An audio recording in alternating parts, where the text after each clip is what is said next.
Madame la Présidente, Madame la rapporteure, Mesdames les sénatrices et Messieurs les sénateurs, merci de nous permettre de participer à cette audition.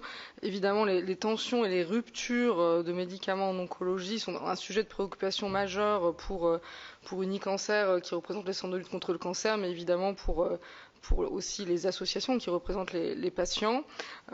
Concrètement, le sujet, il est bien sûr multifactoriel et je dirais il est à toute il est présent dans toute la chaîne des molécules, c'est-à-dire des nouvelles molécules, puisqu'il y a des problématiques que vous avez évoquées concernant l'accès précoce, concernant la recherche clinique, jusqu'aux molécules plus anciennes, et j'y reviendrai. Et donc ces problématiques, elles sont, voyez, elles concernent l'ensemble en fait des molécules qui sont utilisés. Alors les centres de lutte contre le cancer, ils ont la chance d'être regroupés, pas seulement en fédération, mais aussi en groupement de coopération sanitaire, et donc ils ont une centrale d'achat commune, avec un marché des médicaments qui est commun aux 18 centres et qui est donc un marché qui permet d'avoir des discussions avec les laboratoires. Enfin, dans le cas des marchés qui sont passés, on peut travailler du coup étroitement. Il y a 200 médicaments en fait qui sont regroupés dans le marché. Mais cependant, malgré cette organisation structurée, en 2022, pour vous donner une illustration, il y a eu 27 molécules qui étaient impactées par des problèmes d'approvisionnement dans le cadre de notre marché, 27 sur 200, soit 13,5, vous voyez, soit un peu plus de 10%. 50% étaient contingentés, 50% étaient en rupture. Alors, en travaillant avec le laboratoire, on a pu faire en sorte que ces ruptures n'aient pas d'impact, si vous voulez, sur les centres. On a eu un travail de coordination, d'échange et de travail en amont qui nous a permis de pouvoir trouver des alternatives, notamment quand cela a été possible. Mais enfin, il y a quand même une partie des molécules qui étaient contingentées pour lesquelles il n'y avait pas d'alternative. Donc c'est quand même quelque chose qui reste compliqué, alors même que nous sommes, on va dire, très organisés sur le sujet. Ça, c'est le premier point. Le deuxième point, c'est effectivement l'accès aux molécules innovantes. Alors, c'est pas les ruptures à proprement parler, mais je tiens quand même à souligner que il y a des difficultés qui persistent concernant l'accès précoce. Il y a eu beaucoup d'articles récemment, ces dernières semaines, sur le sujet où des oncologues de toute structure ont pris des positions et alerté sur les difficultés qu'ils pouvaient rencontrer liées aux modalités d'évaluation de l'HS, qui pourtant a fait évoluer ces modalités, mais qui restent quand même encore insuffisamment adapté en fait à l'évolution même des molécules, et avec des essais de phase 3, des essais randomisés qui sont demandés, qui ne peuvent pas être réalisés puisque les molécules sont de plus en plus spécialisées et concernent un petit effectif de patients.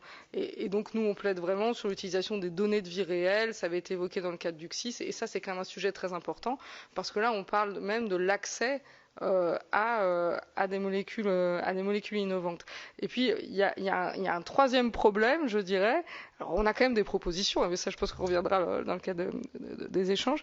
Il y a un troisième problème là qui est aigu et qui s'est finalement acutisé, qui concerne des molécules plus anciennes. Là, aujourd'hui, l'ensemble des fédérations est d'ailleurs extrêmement préoccupé par un sujet qui concerne la radiation en fait des médicaments qui sont dans la liste des molécules onéreuses. Ce système de radiation, il existe depuis plusieurs années. Il était assez clair.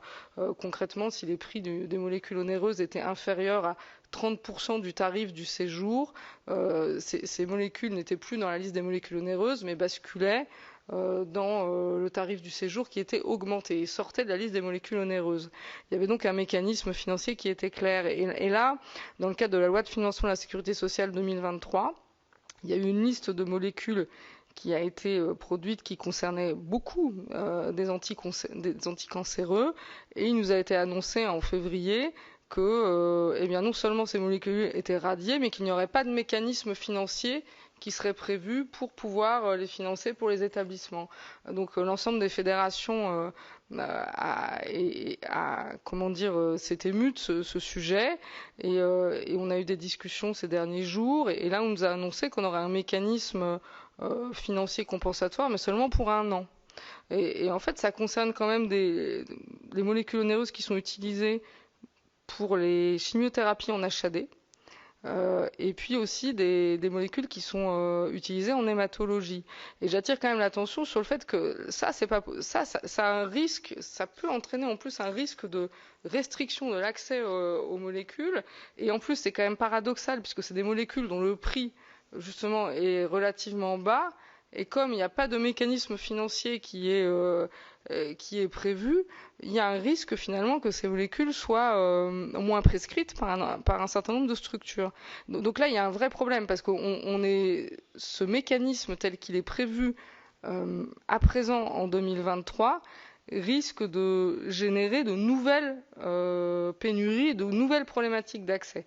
Il y a d'ailleurs des sujets aussi sur les dispositifs médicaux, mais là je parle de sujets qui concernent la cancérologie. Donc c'est pourquoi effectivement nous pensons qu'il faut un pilotage global.